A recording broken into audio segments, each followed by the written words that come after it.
Falakata ICDS কেন্দ্রের শিশুদের ছাতু তৈরির কারখানায় পরিষ্কার পরিচ্ছন্নতার অভাব। ছাতুর প্যাকেটে নেই কোনো ম্যানুফ্যাকচারিং ডেট। আলিপুরদুয়ার জেলার কালচিনি ব্লকের কয়েকজন অভিভাবক নিউজল্যান্ড নেটওয়ার্কের কাছে অভিযোগ জানান, অঙ্গনওয়াড়ি কেন্দ্রে যে ছাতু দেওয়া হচ্ছে সেই শিশুদের ছাতুর প্যাকেটে কোনো ছাতু তৈরির ডেট উল্লেখ নেই।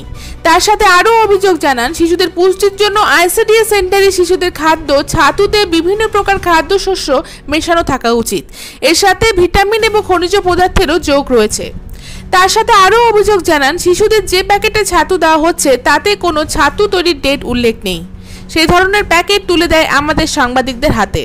আমাদের সাংবাদিক প্যাকেট হাতে নিয়ে দেখতে পান, প্যাকেটের গায়ে লেখা রয়েছে পশ্চিমবঙ্গ সরকারের নারী ও শিশু বিকাশ এবং সমাজ কল্যাণ দপ্তর কর্তৃক অনুমোদিত। এই প্যাকেটটি অঙ্গনওয়াড়ি কেন্দ্রের শিশুদের প্রাতরাশের জন্য। দেখব সেই ছাতুর প্যাকেটটি।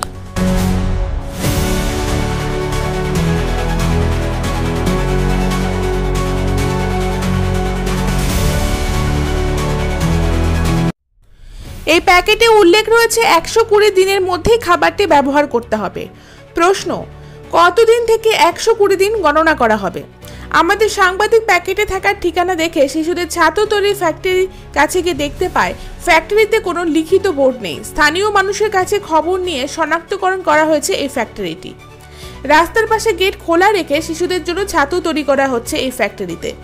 গেটের সামনে গিয়ে দেখা গেল মেঝেতে ছাতু রয়েছে এবং ছাতু তৈরি করা হচ্ছে। দেখব সেই দৃশ্য।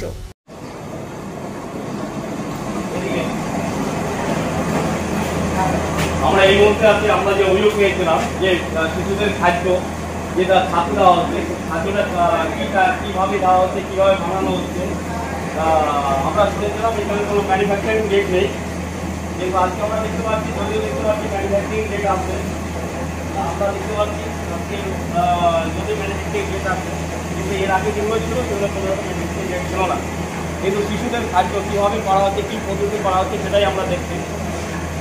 দাদা এদিকে একটু আসবেন, এদিকে আসবেন, একটু এদিকে আসবেন। আমরা একটা জিনিস দেখতে পাচ্ছি, ওইখানে একটু ভুল করে দেখাও যে ছাত্রগুলো লোড করা হচ্ছে, যেভাবে প্যাকেজিং করা হচ্ছে, এই যে যারা এখানে চলাফেরা করছে মানে যেভাবে ছাড় দেওয়া হচ্ছে, এই শিশুদের খাদ্য এই পদ্ধতিতে বানানো হচ্ছে, সেটা একটা মানে কঠিন পরিস্থিতির মধ্যে শিশুরা দুধ পাইলে যে কোনো সময় হতে পারে, তাদের সঠিক পর্যায়ে যে করা হচ্ছে সেটা আমরা দেখতে পাচ্ছি সঠিক পর্যায়ে হয়তো করা হচ্ছে না।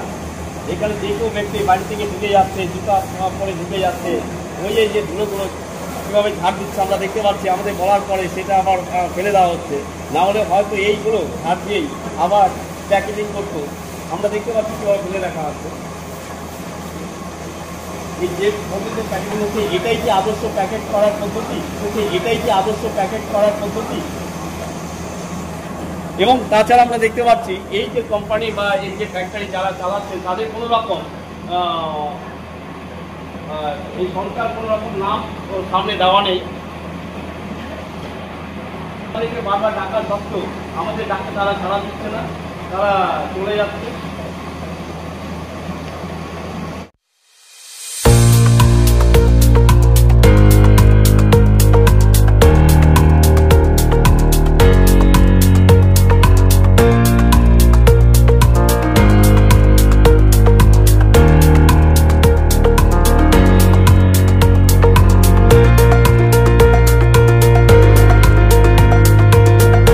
আমাদের সাংবাদিক গেটের সামনে থেকে যা দেখতে পেল এবং ক্যামেরা বন্দি করলো তা আমরা দেখতে পেলাম।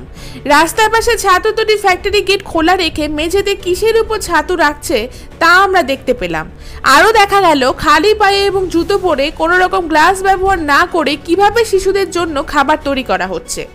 দেখা গেল পেছনের দরজা খোলা রেখে কিভাবে ঝাড় দিচ্ছে শিশুদের খাবার খোলা অবস্থায় রেখে। ছাতু যে প্লাস্টিকের ত্রিপলের উপর রাখা হয়েছে তা শিশুদের খাদ্যবস্তু রাখার জন্য কতটা উপযুক্ত তা হয়তো স্বাস্থ্য বিশেষজ্ঞরাই বলতে পারবে। আমরা অভিযোগ পেয়েছিলাম প্যাকেটে কোনো তারিখ দেওয়া হচ্ছে না। তা জানতে গিয়ে আমরা দেখতে পেলাম বর্তমানে তারা তারিখ দিচ্ছে, কিন্তু শিশুদের ছাতু তৈরির ফ্যাক্টরিতে পরিষ্কার পরিচ্ছন্নতা এবং জীবাণুমুক্ত রাখার মতো কোনো রকম কিছু দেখা গেল না। কর্মীদের পোশাক এবং কর্মীরা যেভাবে বাইরে থেকে ভেতরে প্রবেশ করছে তা হয়তো শিশুদের জন্য খাবার তৈরির আদর্শ পদ্ধতি নয়। এই খাবার খেয়ে শিশুরা যে কোনো সময় অসুস্থ হয়ে পড়তে পারে। ভেতরে তৈরি দৃশ্য দেখে আমাদের সাংবাদিক ফালাকাটার ভিডিওকে ফোন করে ঘটনাটি জানিয়ে ছাতু তৈরির বিষয়টি খতিয়ে দেখার জন্য অনুরোধ করেন। ভিডিও বলেন বিষয়টি তিনি খতিয়ে দেখবেন। আগামী খবরে কী ধরনের খাদ্যবস্তু মিশিয়ে ছাতু তৈরি করা হচ্ছে সেই সংগৃহীত ভিডিওটি প্রকাশ করা হবে। তাছাড়া কালচিনি থেকে পাওয়া ছাতুর প্যাকেটটি ভেতরে ছাতুর পরীক্ষা করে সকলের সামনে তুলে ধরার চেষ্টা করা হবে।